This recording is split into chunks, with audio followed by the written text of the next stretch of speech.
दोस्तों, Snyder cut cinema के इतिहास में बहुत बड़ा रेवोल्यूशन साबित हुआ है। लगभग 4 घंटे की इस मूवी के पीछे 4 साल का इंतजार और कड़ी मेहनत है, जिसे डीसी फैंस के अलावा और कोई नहीं समझ सकता। इसे देखने के बाद वार्नर ब्रदर्स और जॉस वेडन के लिए सिर्फ गालियां ही निकल रही थी कि आखिर इतनी बड़ी मास्टरपीस के साथ इतने गंदे तरीके से क्यों छेड़छाड़ किया गया था।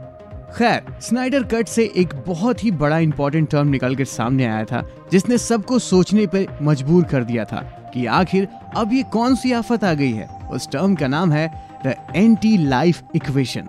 तो आज के इस वीडियो में हम इसी टर्म को अच्छे से एक्सप्लेन करेंगे, तो इस वीडियो को पूरा जरूर देखिएगा।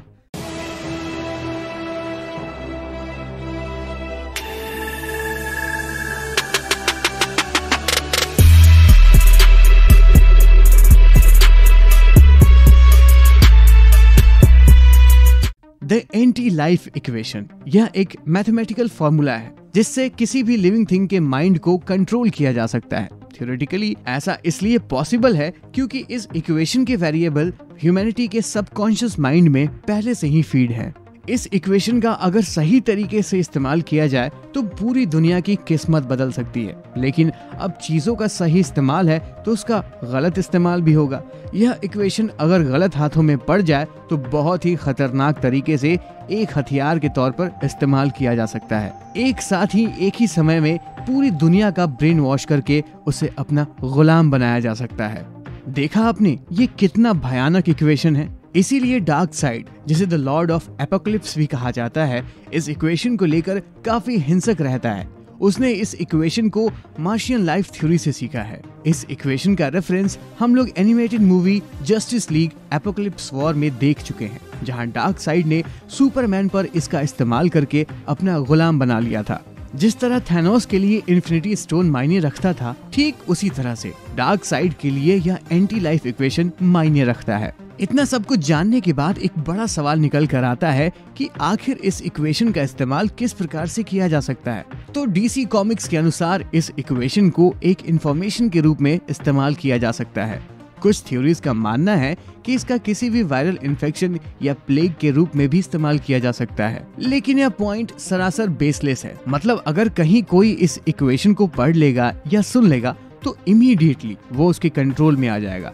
आज के टाइम में यह काम बड़ी ही आसानी से किया जा सकता है इंटरनेट के द्वारा। जी हाँ, आजकल की डे टू डे लाइफ में हर कोई इंटरनेट से कनेक्टेड है, तो इससे आसान तरीका और कुछ हो ही नहीं सकता, क्योंकि एक बार अगर इक्वेशन यहाँ से फैल गया तो उसे रोकना इस जन्म में तो असंभव है। एक बड़ा सवाल यह भी है कि इस इक्वेशन को ब्रेक कौन कर सकता है। डीसी कॉमिक्स में डॉक्टर सिवाना और लेक्स लूथर ने एक डिवाइस क्रिएट किया था जो इस इक्वेशन को मैनिपुलेट कर सकता है। ये तो हुई बहुत दूर की बात, लेकिन अभी प्रेजेंट टाइमलाइन में अगर कोई इसे आसानी से ब्रेक कर सकता है तो वो है हमारी प्रिंसेस डायना यानी वंडर वुमन, और वो भी लेसो ऑफ ट्रुथ की मदद से। फ्लैश भी अपनी गॉड स्पीड से इस इक्वेशन को नेग्लेक्ट कर सकता है, लेकिन इसकी कोई गारंटी नहीं है कि इसके बाद वो जिंदा रहेगा भी या नहीं।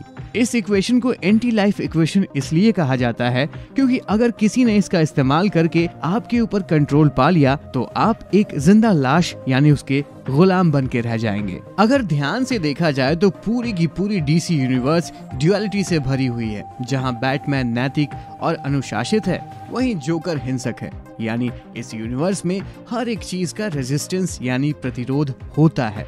अगर बुराई है तो अच्छाई भी है, और अगर अंधेरा है तो उजाला भी है। ठीक उसी तरह अगर एंटी लाइफ इक्वेशन है तो लाइफ इक्वेशन भी एग्जिस्ट करता है, जो कि एंटी लाइफ इक्वेशन का इक्विवेलेंट है। यह दोनों ही इक्वेशन पूरे डीसी यूनिवर्स का सबसे पावरफुल बेस है।